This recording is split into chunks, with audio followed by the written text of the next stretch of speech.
Study Himachal की एक और सीरीज में आपका स्वागत है। दोस्तों आज बात करेंगे रीजनिंग का मॉक टेस्ट देखेंगे जो हिमाचल प्रदेश पुलिस कांस्टेबल के लिए महत्वपूर्ण है। आपको पता होगा जो रीजनिंग है वो 16 मार्क्स की आपको हिमाचल प्रदेश पुलिस कांस्टेबल में देखने को मिलेगी। तो आप पर है हम उसको किस तरह से टारगेट करते हैं। देखिए हमारा ये टारगेट बैच है जहाँ पे हम हिमाचल प्रदेश पुलिस कांस्टेबल की रीजनिंग देखने वाले हैं 16 मार्क्स की। आप हमारे व्हाट्सएप ग्रुप भी ज्वाइन कर सकते हैं जिसका लिंक डिस्क्रिप्शन में मिलेगा। टेलीग्राम ग्रुप का लिंक भी आपको डिस्क्रिप्शन में मिल जाएगा। चलो शुरू करते हैं। देखिए पहला प्रश्न है x is in the east of y। देखिए जो x है y के पूरब में बैठा हुआ है। देखिए किस तरह से इसको करना है पहले आपको पता होना चाहिए। कोई भी हम एक पॉइंट ले लेते हैं। देखिए हमारे पास ये कोई पॉइंट है, ये ठीक है, ये कोई पॉइंट है तो इसका जो ईस्ट डायरेक्शन होगी वो इस साइड होगी, वेस्ट डायरेक्शन इस साइड होगी और नॉर्थ डायरेक्शन ऊपर की तरफ होगी और जो साउथ होगा वो नीचे की तरफ होगा। मतलब कि पूरब, पश्चिम, उत्तर, दक्षिण। अब क्वेश्चन में क्या पूछा गया है अब उसे समझते हैं। देखिए क्वेश्चन में पूछा गया है कि x is in the east of y। जो x है वो y के ईस्ट में है, ये आपको याद रखना है। अब किस तरह से इसको निकालना है ये देखते हैं। x is the east of y, तो y हम यहाँ पे लेते हैं कहीं पे, ठीक है। y के ईस्ट में क्या है, x है कहीं ना कहीं पर, ठीक है। तो आगे पूछा है जो y है, देखिए मैं यहाँ पे पॉइंटिंग कर रहा हूँ, जो y है y which is in the north of z। y which is in the north of z, विच हो, हु हो, तो जो भी उसके साथ वाली डायरेक्शन पूछेगी उसके बारे में ही पूछा जाता है। विच के साथ कौन है, y लगा हुआ है तो y के बारे में बात कर रहे हैं। जो y है which in the north of z, y है z के नॉर्थ में है। देखिए तो हम इसे भी देखते हैं, z कहीं पे यहाँ पे आएगा और इसको हम इस तरह से करेंगे। z के नॉर्थ में क्या है, y है, ठीक है। फिर आगे पूछा गया है if p is the east of z। जो p है वो z के क्या है, ईस्ट में है। तो आगे क्या पूछा गया, then in which direction p with respect to x। x के संदर्भ में p की दिशा क्या है। देखिए x के संदर्भ में p की दिशा क्या होगी, वो होगी साउथ। क्यों होगी, देखिए x के संदर्भ में पूछा है, मतलब कि विद रिस्पेक्ट टू x पूछा है, तो x के संदर्भ में हम देखते हैं जो p की दिशा होगी वो होगी किस डायरेक्शन में, साउथ डायरेक्शन में होगी, नीचे की तरफ होगी, x के नीचे की तरफ होगी, तो इसका डी आंसर सही होगा। ये आपको याद रखना है। नेक्स्ट क्वेश्चन देखते हैं।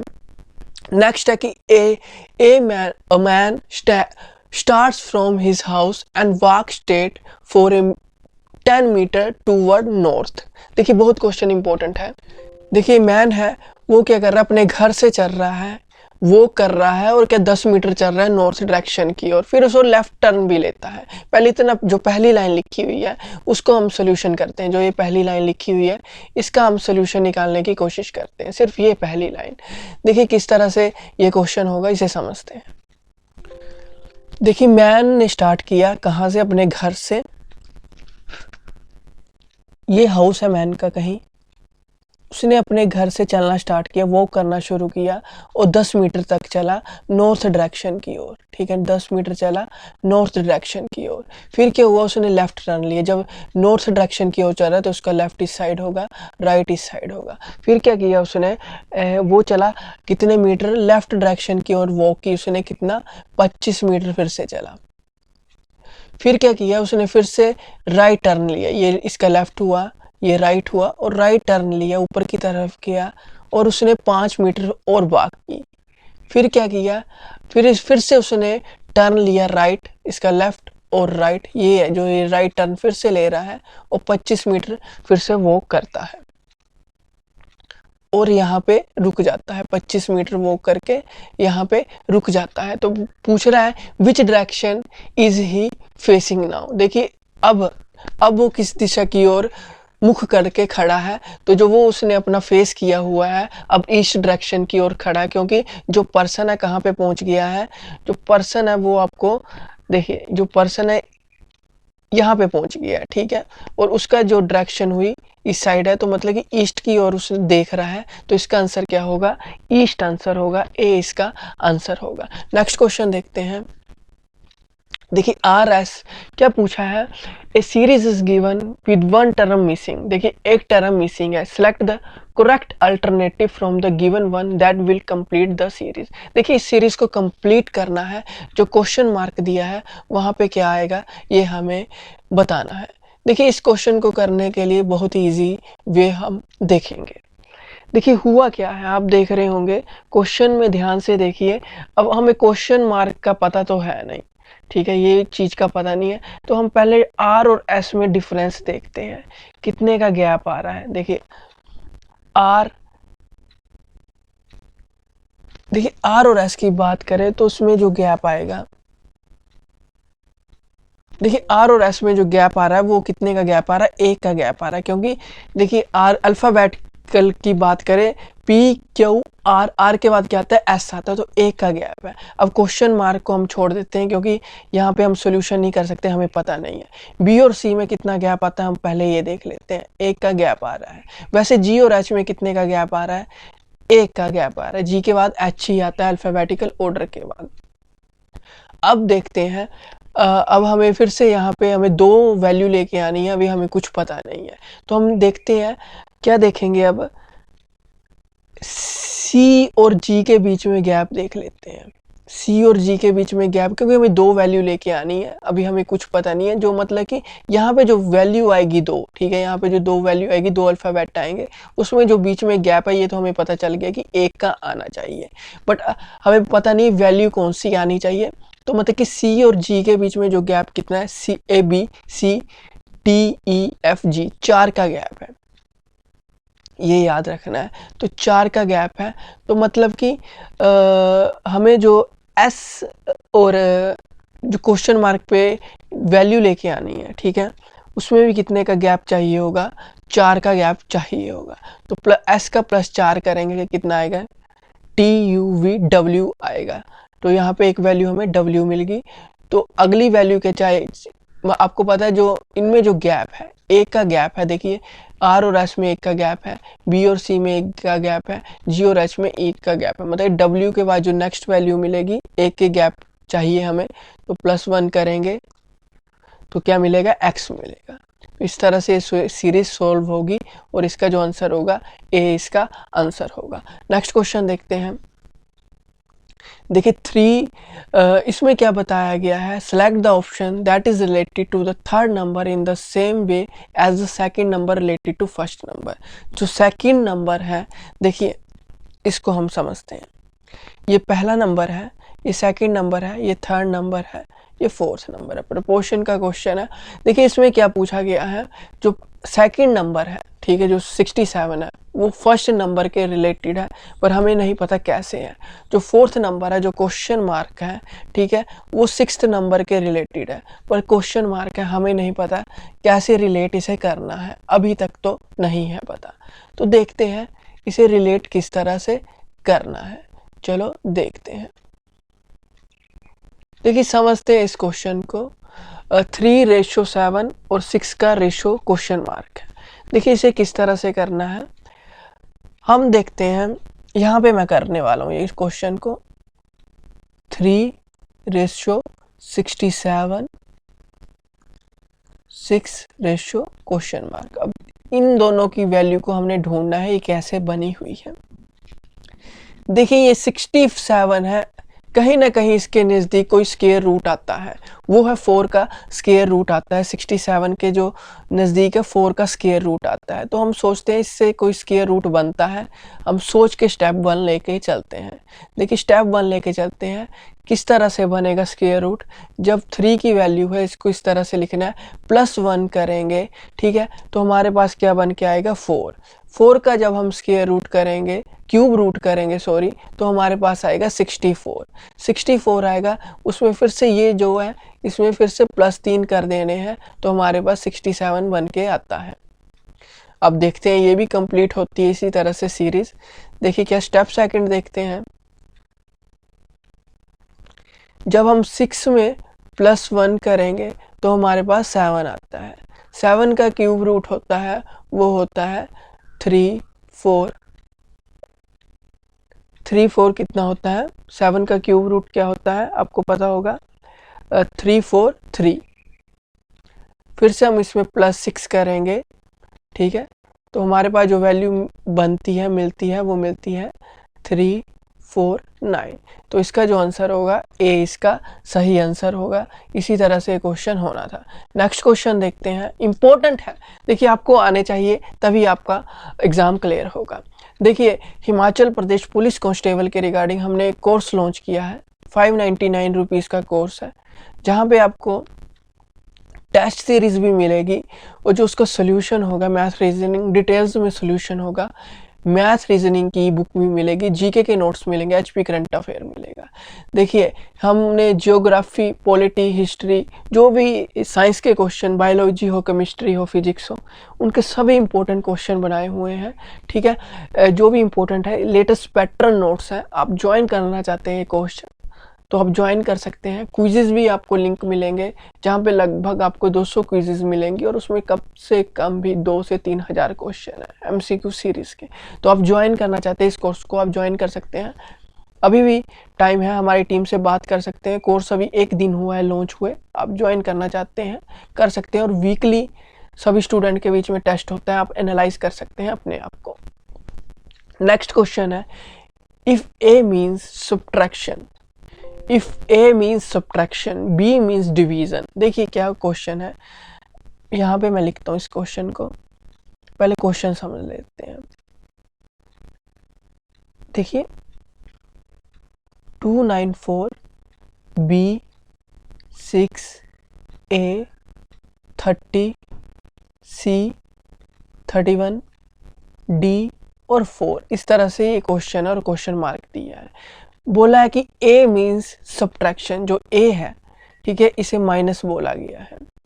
b मीन्स डिवीजन, मतलब b को हमने भाग लिया हुआ है।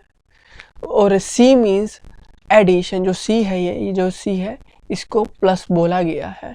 और d मीन्स मल्टीप्लिकेशन, मतलब कि ये मल्टीप्लाई है। तो अब हमें ये वैल्यू लिख लेनी है, 394 6 30 31 और 4। आपको बोर्ड मास रूल लगाना है। सबसे पहले क्या करना है, इसमें हमें डिवाइड करना है, फिर मल्टीप्लाई करना है, फिर प्लस और माइनस। अब 294 को हम 6 से डिवाइड करेंगे तो हमारे पास क्या मिलेगा, 49 मिलेगा डिवाइड करने के बाद। फिर -30 लिख देंगे, प्लस 31 इंटू 4 करेंगे तो वो 124 होता है। अब क्या करेंगे, 49 हम एज इट लिख देंगे, इन दोनों को हम माइनस प्लस कर लेते हैं तो हमारे पास कितना, माइनस कर लीजिए, ठीक है, तो कितना हुआ, -30 प्लस 125 को जब हम माइनस करेंगे, एक प्लस का एक माइनस का और पोस्ट जो बड़ी वैल्यू है उसका साइन प्लस आ जाएगा, तो हमारे पास मिलेगा 94। जब हम इन दोनों को प्लस करेंगे तो 143 हमारे पास आंसर मिलेगा, तो इसका बी आंसर होगा। नेक्स्ट क्वेश्चन देखते हैं, 20, फिर से ये बड़ा क्वेश्चन इंपॉर्टेंट है, जो इसमें फिर से ये बताया है, जो सेकंड है वो रिलेट कर लिए फर्स्ट से, और जो ये फोर्थ है क्वेश्चन मार्क है वो थर्ड से रिलेट करेगी। बट कैसे करेगी ये क्वेश्चन में पूछा गया है। 20:50, आप सोचिए तब तक किस तरह से होना, पॉज वीडियो कर सकते हैं, किस तरह से होना है वो आप पर है, आप किस तरह से पढ़ रहे हैं घर पे, क्योंकि एग्ज़ाम बड़ा नज़दीक है, एग्ज़ाम बहुत नज़दीक है। अब आप प्रिपरेशन कैसे कर रहे हैं, हम तो पढ़ा सकते हैं, हम ज़्यादा कुछ नहीं कर सकते, हम पढ़ा सकते हैं, आगे आप पर है। देखिए 20:50 बनाने के लिए हमने क्या किया होगा, 20 इंटू 2 करेंगे तो कितना होता है, 40 होता है। 2.5 कर देंगे, मतलब कि 20 इंटू 2.5 मतलब कि 25/10। 5 से ये जाता है, 2 से जाता है, 2 10 से तो 50 मिल जाता है, ठीक है, 50 मिल जाता है। उसी तरह से अब 100 का हमने निकालना है रेशियो, तो भी 100 को भी हमें किससे करना होगा, इससे 2.5 से किया है 20 को 50 बनाने के लिए, तो 100 को क्वेश्चन मार्क बनाने के लिए भी 2.5 से करना होगा। जो आंसर हमें मिलेगा 250 मिलेगा। तो इसका जो आंसर होगा, सॉरी यहाँ पे कोई आंसर नहीं है, इसका जो आंसर होगा 250 होगा। एक और लगा देते हैं, 250 इसका आंसर होगा, ई इसका आंसर होगा। याद रखना कितना, 250 आंसर होगा। नेक्स्ट क्वेश्चन देखते हैं। 5 friends PQRST have different height. देखिए 5 फ्रेंड है हमारे पास, कोई 5 फ्रेंड दिए गए हैं जिनका नाम है PQRST, बट उनकी जो हाइट है, ठीक है, डिफरेंट है। कोई जैसे P बड़ा हो सकता है तो Q छोटा हो सकता है, डिफरेंट होगी, एक बड़ा होगा तो दूसरा छोटा होगा, ठीक है। बड़े से छोटा हो सकता है, छोटे से बड़ा हो सकता है, ये तो क्वेश्चन पर डिपेंड है किस तरह से क्वेश्चन में पूछा गया है। देखिए हमें सोल्व करना है क्वेश्चन। देखिए पूछा है कि T is the second tallest person in the group. देखिए 5 पर्सन है, देखिए 5 पर्सन है, 1 2 3 4 5, तो हमें एक पता लग गया है, इसमें टोटली बता दिया गया है कि मतलब कि अजम्पशन नहीं है, एज्यूम नहीं किया है, सुपोज नहीं किया है हमने, ये हमें पता ही लग गया है कि T is the second tallest person दिया गया है। ये आपको याद रखना है, ठीक है। सेकंड टालेस्ट है, उससे आगे एक और टालेस्ट होगा। देखिए ये सबसे टालेस्ट होगा, उससे कम होगा, सबसे कम होगा, ये होगा सबसे कम। तो T सेकंड टालेस्ट पर्सन है इस ग्रुप में। आगे पूछा गया है P is taller than only S। जो P है वो सिर्फ टालर है S से, और सभी से क्या होगा, क्या होगा, छोटा ही होगा। तो मतलब कि P टालेस्ट सिर्फ S से है, इतना आपको पता लग गया। तो मतलब P सेकंड लास्ट ही होगा, क्योंकि ओनली लिखा हुआ है यहाँ पे। देखिए ओनली लिखा हुआ है, मतलब कि ये हमें पता लग गया कि P सिर्फ S से टालेस्ट होगा और सभी से क्या होगा, छोटा ही होगा। फिर आगे है कि R एंड T। देखिए R and T both are taller than Q। जो R और T है बोथ Q से टॉलर है, पर ये नहीं पता R कहाँ पे आएगा और T कहाँ पे। देखिए T दिया हुआ है, देखिए ये भी ठीक हो गया। हमें एक और दिया गया है, देखिए R एंड T क्या है, Q से क्या टॉलर है। एक तो ये दिया गया है, लास्ट में दिया गया है कि P is the taller than S but shorter than Q। P है वो टालर है किससे, S से, बट शॉर्टर है Q से। एक तो ये लाइन दी गई है। देखिए क्या क्वेश्चन में पूछा गया है, तो इसमें क्या हमें पता लग गया कि जो Q P से टॉलर कौन होगा, Q होगा। ये हमने यहाँ पे लिख लिया, ये वाला एजम्पशन पूरा हो गया, ठीक है। तो T यहाँ पे दिया गया है, तो अकेली एक वैल्यू बच रही है R की, तो R कहीं ना कहीं यहाँ पे होगा। तो हमारी ये जो पूरी सीरीज है कंप्लीट हो जा रही है। इस तरह से होगा, जो सबसे टॉलेस्ट होगा वो R होगा, फिर T होगा, फिर Q होगा, फिर P होगा, फिर S होगा। तो पूछा गया who is the tallest person of R। देखिए टालेस्ट पर्सन कौन हुआ इन सभी में से, वो हुआ R हुआ। तो इसका जो आंसर होगा क्या होगा, R होगा, C इसका आंसर होगा, ठीक है। क्या होगा, C इसका आंसर होगा, R सही होगा। नेक्स्ट क्वेश्चन देखते हैं। देखिए ये क्वेश्चन बड़ा इंपॉर्टेंट है। आप पूछोगे क्यों, आप प्रीवियस पेपर देखना, उसमें सर्कुलर क्वेश्चन पूछा गया है, बट जो पहला पेपर हुआ था क्वेश्चन गलत आया था, तो वो उसके ग्रेस मार्क मिले थे, पर फिर से दूसरा एग्जाम हो गया था। देखिए इसमें क्या पूछा गया है, 8 पर्सन है, ABCDEFGH उनके नाम है, वो सीटिंग है सर्कुलर टेबल में, बट सभी फेस कर रहे हैं सेंटर की ओर। ये क्वेश्चन में पूछा गया है। देखिए कभी भी सर्कुलर क्वेश्चन करने या पजल करनी है तो हमें एज्यूम करके चलने पड़ेंगे 2 सर्कल। इससे क्या होता है, एक अपने आप सर्कल गलत हो जाता है और दूसरा सही हो जाता है, ठीक है। 2 कभी भी एज्यूम करके चलने हैं। HP पुलिस कांस्टेबल में 2 ही एज्यूम करके जाने हैं। बैंकिंग सीरीज होती है तो कई बार हमें 3 भी करने पड़ जाते हैं एज्यूम। और ये सभी 8 पर्सन इसी तरह से लिखना। देखिए 1 2 यहाँ पे बनाए, 4 ये बन गए, टोटल 8 पर्सन है। अंदर की तरफ देख रहे हैं, फिर एक यहाँ पे उसके सामने देख रहा है, इसके सामने देख रहे हैं।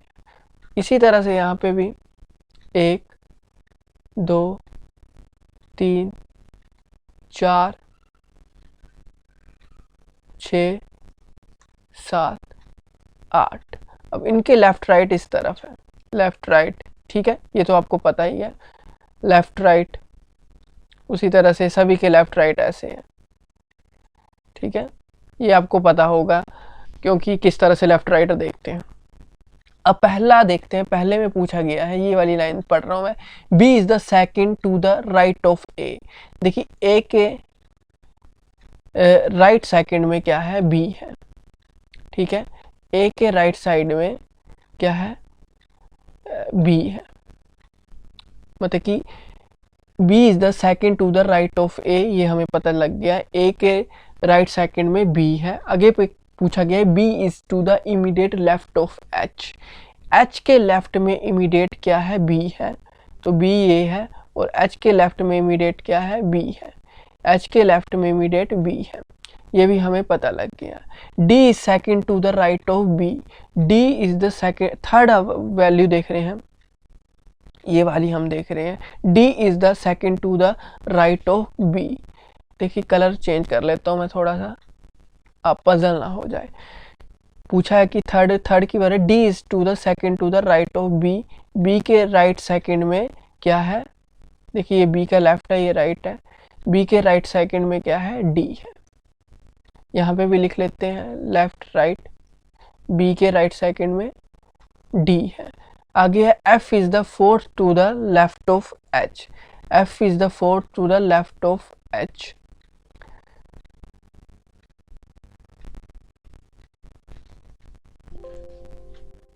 ठीक है, जो एफ है फोर्थ है एल के एच के लेफ्ट से, ठीक है, एच के लेफ्ट से एफ फोर्थ है, ये हो गए 1 2 3 4, यहाँ पे आएगा एच के लेफ्ट से फोर्थ है क्या, सॉरी एच के लेफ्ट से फोर्थ है क्या, एफ, यहाँ पे एफ आएगा। देखिए 1 2 3 4, यहाँ पे कहीं ना कहीं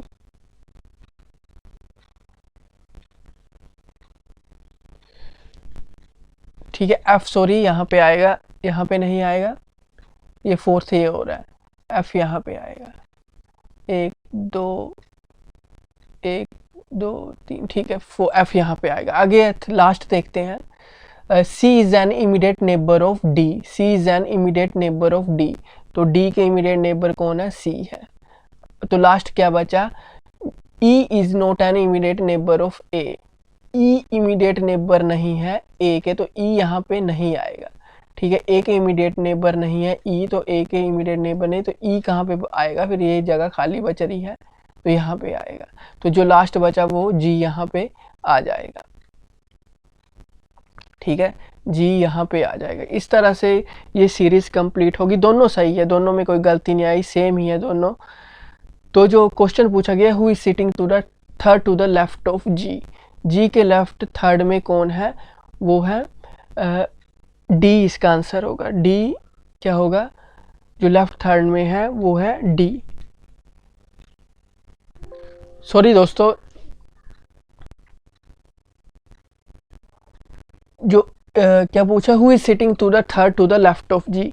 देखिए जी के लेफ्ट थर्ड में कौन होगा, ये पूछा गया क्वेश्चन में, जी के लेफ्ट थर्ड में वो होगा, देखिए ये जी है, इसके लेफ्ट थर्ड में होगा 1 2 3, वो होगा ई होगा, तो इसका जो आंसर होगा ई, बी आंसर होगा, जो आंसर सही है ई इसका आंसर होगा। नेक्स्ट क्वेश्चन देखते हैं, ये सर्कल है, थोड़ा सा मैं पजल हो गया था बनाते बनाते, बट आपको आता होगा तो आप इजीली बना लोगे। नेक्स्ट क्वेश्चन है, angle made by minute hand in every single minute is equal to. देखिए इस क्वेश्चन को समझते हैं। देखिए मिनट हैंड की बात कर रहे हैं, इसमें क्वेश्चन में क्या हो रही है, मिनट हैंड की बात हो रही है। अब हमने मिनट हैंड निकालना है। मैंने आपको बताया था कि मिनट हैंड की बात करें, हमारे पास इस तरह से घड़ी होती है 1 2, देखिए आपको पता होगा 12 यहाँ पे बजते हैं, तो 1 यहाँ पे बजता है, 2 यहाँ पे बजते हैं, तो जो ये होता है, ठीक है, जो एंगल होता है ये, ठीक है, कितने का होता है, 30 डिग्री का होता है, 5 मिनट का एंगल, ठीक है। उसी तरह से टोटल 60 मिनट की बात करें तो पूरा सर्कल पूरा कंप्लीट होता है, वो होता है 360 डिग्री में। तो इसको देखते हैं किस तरह से होता है। देखिए क्वेश्चन बड़ा इजी सा क्वेश्चन है, अब आप पर है आप किस तरह से इसे समझते हैं। देखिए क्वेश्चन में पूछा गया है, पहले देखिए मैं आपको बता देता हूँ मिनट हैंड के बारे में। किसके बारे में, मिनट हैंड के बारे में। देखिए 60 मिनट में पूरा सर्कल कंप्लीट होता है जो 360 डिग्री का एंगल बनाता है। तो मतलब कि 1 मिनट में जो बनेगा, जब इसको डिवाइड करेंगे, देखिए 360/60, 6 के 36, तो वो बनेगा 6 डिग्री का 1 मिनट में एंगल बनेगा। तो 5 मिनट में कितने का एंगल बनेगा, वो बनेगा 30 डिग्री का। तो ये आपको पता होना चाहिए। तो आपसे पूछा गया है angle made by minute hand in every single minute is equal to, मैंने बता दिया कि एवरी सिंगल मिनट में कितने का बनता है, 6 डिग्री का बनता है। तो इसका जो आंसर होगा, ए आंसर होगा। ये आपको याद रखना है, एग्जाम पॉइंट ऑफ व्यू से महत्वपूर्ण है। अब आप देखना आप किस तरह से प्रिपरेशन कर रहे हैं, वो आप पर ही रहेगा। नेक्स्ट क्वेश्चन है कि find the angle between the minute hand and the hour hand in a clock when the time is 5:10, 5 hour 10 minute. देखिए ये क्वेश्चन मैंने कल भी परसों भी इस तरह पैटर्न पे करवाया था। जब भी ये क्वेश्चन करना है तो आपको ये पता होना चाहिए हावर हैंड और मिनट हैंड के बारे में। मैं दोबारा से बता देता हूँ, हावर हैंड और मिनट हैंड। देखिए ये लिख लेना, मैंने फिर डिलीट करना है। हावर हैंड की बात करें तो जो 12 हावर में होता है 360 डिग्री का एंगल बनता है। तो मतलब कि 1 हावर में कितना बनेगा, हावर हैंड की बात कर रहे हैं, वो बनेगा 30 डिग्री का। और 60 मिनट में भी, मतलब 1 हावर का मतलब ही 60 मिनट होता है, तो 30 डिग्री का बनेगा। उसी तरह से 1 मिनट का बात करें तो 1 मिनट में जो बनेगा, 1 मिनट में बनेगा 1.2 डिग्री का। अब वह वैसे ही हम मिनट हैंड की बात कर लेते हैं। मैंने बताया कि 60 मिनट पूरा करने पर 360 डिग्री का एंगल बनाता है, तो 1 मिनट में बनाएगा वो 6 डिग्री का एंगल बनाएगा। ठीक है, तो 5 मिनट में कितने का बन जाएगा, 30 डिग्री का। ये आप लिख लीजिए कहीं पे भी, बुक्स में, कॉपी में, नोटबुक में, जहां मर्जी लिखना है लिख लीजिए, पर ये आपको याद होना चाहिए। देखते हैं इस क्वेश्चन को सोल्व करते हैं। देखिए अब क्वेश्चन देखते हैं। 5-10 की बात की हुई है, ठीक है। अब आपको क्या करना है, इनमें 2 चीज़ें निकालनी होती है। एक तो मिनट हैंड निकालना होता है, पर हावर और मिनट हैंड दोनों निकालना होता है। पहले हम मिनट 5-10 में से ये जो वैल्यू है, इसमें पहले ये चीज़ निकालेंगे। मिनट हैंड 5, हावर 10 मिनट है, तो सबसे पहले हम मिनट हैंड निकाल लेते हैं। देखिए 10 मिनट की बात हो रही है, तो मैंने बताया था 1 मिनट में कितने का बनाता है, 6 डिग्री का एंगल बनाता है, तो टोटल 60 डिग्री हो जाएगा। ठीक है, ये मैंने आपको अभी बताया था, कहाँ पे, इसी वीडियो में मैंने 2 मिनट पहले बताया था आपको। अब इसमें क्या बताना है, 5। अब हावर हैंड की बात होगी तो आपको क्या निकालना पड़ेगा, हावर हैंड तो निकालना होगा, प्लस मिनट हैंड भी साथ में निकालना होगा। ये आपको याद रखना है, इसका कोई शॉर्ट ट्रिक नहीं है, ये आपको याद रखना है। हावर हैंड कितना है, 5 हावर है, तो 5 हावर मैंने बताया था। हावर हैंड की बात की थी तो मैंने बताया था कि 1 हावर में कितने का, 30 डिग्री का एंगल बनाता है। ठीक है, और मिनट हैंड की बात करें तो मिनट हैंड की बात करें, बट ये मिनट हैंड की बात नहीं हो रही है, हावर हैंड की जो ये बात हो रही है, हावर हैंड की बात हो रही है, उसमें से मिनट निकालना है। तो 10 मिनट है, तो मैंने बताया था हावर हैंड में 1 मिनट में हाफ डिग्री का एंगल बनता है, वो यहाँ पे लिख लेना है। मतलब कि टोटल हो गया 150 प्लस 5, टोटल 155 डिग्री का हावर हैंड में एंगल बनेगा। तो इन दोनों को माइनस कर देना, मिनट हैंड और हावर हैंड। जब हम 155 डिग्री माइनस 60 डिग्री करेंगे तो हमारे पास कितने डिग्री का एंगल बनेगा, 95 डिग्री का एंगल बनेगा। तो जो इसका आंसर होगा, ए इसका आंसर होगा।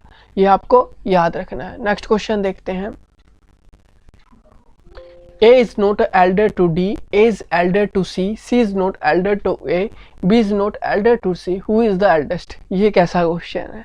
देखिए ये टॉलेस्ट और स्मॉलेस्ट या एल्डर का पजल का ही एक पार्ट है। बड़े क्वेश्चन पूछे जाते हैं, 2 क्वेश्चन आते हैं एचपी पुलिस कांस्टेबल में, यहीं पे ही पर्सन पजल होता है। देखिए हमें स्टेप बाय स्टेप चलना होगा इसी भी क्वेश्चन में। देखिए इस क्वेश्चन में हमें स्टेप बाय स्टेप ही चलना होगा, तभी ये क्वेश्चन सोल्व होगा। देखिए स्टेप बाय स्टेप चलते हैं, स्टेप बाय स्टेप। पहला स्टेप देखते हैं, स्टेप 1 कि A is not elder to D, मतलब कि A is not elder to D, मतलब कि ए डी से एल्डर नहीं है, मतलब कि डी फिर ए से एल्डर होगा। इसमें बताया गया है कि ए डी से बड़ा नहीं है, मतलब कि फिर तो डी ही ए से बड़ा होगा। ये तो हमें पता लग गया पहले स्टेप में। दूसरे स्टेप में पूछा गया है कि ए इज एल्डर टू सी, मतलब कि जो ए है सी से बड़ा है। आगे पूछा गया C is not elder to A, मतलब कि C A is elder to C but C is not elder to A. ये तो हमने लिख लिया, मतलब कि सी ए से बड़ा नहीं है। ये देखिए ये दोनों ही स्टेप कंप्लीट कर रहा है, सेकंड और थर्ड भी। थर्ड स्टेप देखते हैं कि B is not elder to C, मतलब कि C एल्डर ही होगा B से भी। तो आगे हु इज द एल्डेस्ट, अब हम इस सीरीज को कंप्लीट करना होगा किसी ना किसी भी में। देखिए पहला स्टेप है D is elder to A, ठीक है। A से सेकंड स्टेप में दिए गए हैं कि A is elder to C, और थर्ड में दी गई C is elder to B। Total कितने हैं? टोटल हमारे पास 4 ही दिए गए हैं, तो ये सीरीज कंप्लीट हो रही है। डी ए सी बी इसका आंसर होगा। तो हमारे से क्वेश्चन पूछा गया who is the eldest, eldest कौन है? तो इसका आंसर होगा एल्डेस्ट सबसे बड़ा है। तो सबसे बड़ा कौन सा है? वो है डी है। ठीक है दोस्तों, सबसे बड़ा कौन है? डी है, उसके बाद ए है, फिर सी है, सबसे छोटा बी है। तो इसका सबसे एल्डेस्ट डी, आंसर इसका डी ही होगा। अगला क्वेश्चन है pointing to a lady Shankar said her husband is the only son of Vishal. देखिए लेडी को पॉइंट कर रहा है, pointing to a lady, Shankar said. देखिए जो शंकर है लेडी की तरफ हाथ करके, ठीक है, महिला की तरफ या इशारा करके कुछ बात कह रहा है। क्या कह रहा है उसके बारे में देखते हैं। Pointing to a lady Shankar said her husband, मतलब कि किसकी बात हो रही है? शंकर पॉइंट कर रहा है, इशारा कर रहा है लेडी के। तो लेडी के बारे में शंकर बात कर रहा है, मतलब कि जो लेडी का हस्बैंड है, ठीक है, जो लेडी है उसका जो हस्बैंड है, उनका जो हस्बैंड है is the only son of Vishal. ठीक है, ये जो हस्बैंड है विशाल के क्या है? सन है। ठीक है, ओनली सन ऑफ विशाल, अकेले सन है विशाल के। तो आगे क्या है? विशाल की बात हो रही है। Vishal who is the married to Nidhi, Vishal ने मैरिड किससे हुआ है? निधि से। ठीक है, निधि से मैरिड है। निधि, अब Nidhi who is the paternal grandmother. ठीक है, पैटर्नल मतलब कि दादा दादी का रिश्ता, नानी नानी का मैटरनल में आ जाता है। ठीक है, Nidhi who is the paternal grandmother, किसकी? Nidhi who is the paternal grandmother, किसकी पैटर्नल ग्रांड मदर है? वो है शंकर की। तो शंकर कहीं ना कहीं यहां पे आएगा। तो पूछा गया है who that lady related to Shankar. तो लेडी शंकर की क्या लगी? मदर ही लगी। देखिए शंकर की क्या लगी? मदर लगी, क्योंकि उसके ये हस्बैंड वाइफ का रिलेशन है, और जो लेडी के जो हस्बैंड है वो शंकर के क्या लगे? पापा लगे, और जो तो वो ये लेडी मदर ही लगी। तो इसका आंसर ए, इसका आंसर होगा मदर होगा। देखिए मैंने जो इस रेक्टेंगल में लिया है इसको फीमेल के रूप में लिया हुआ है, और जो सर्कल है उसको मेल के रूप में मैं लेता हूँ। एग्जाम की अपना अपना है, कोई पॉजिटिव से लेता है, कोई नेगेटिव से लेता है। देखिए कोर्स ज्वाइन करना है, डिस्क्रिप्शन में लिंक है, आप ज्वाइन करना चाहते हो, कल ही बैच स्टार्ट हुआ है। और इसमें क्या बेनिफिट है कि हमारी जो वीकली टेस्ट होंगे वो आप अपने आप को एनालाइज कर सकते हैं स्टूडेंट के बीच में, वहाँ पे डिस्कस भी करते हैं बहुत सारी चीज़ें। Thank you and have a nice day, God bless you all, bye bye.